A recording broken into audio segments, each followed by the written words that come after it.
السلام عليكم ورحمة الله وبركاته. في ناس بتقول لي انت اهبل بدون ما تعرف ان انا عاقل اساسا.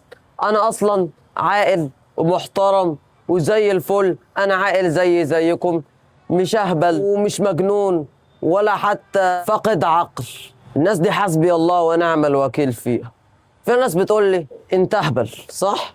وفي ناس تانية تقول لي ايه الهبل ده؟ وفي ناس تالتة تقول لي يا اسطى وانت اهبل يا اسطى. حسبي الله ونعم الوكيل فيه.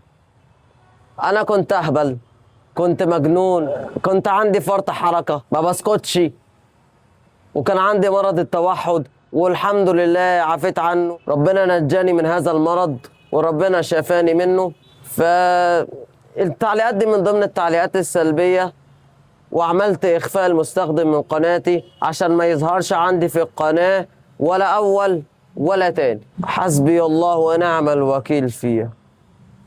مش عارف الناس دي هتتعدل ولا ايه، هم ولا هابلين مش انا والله. وصلوا على النبي.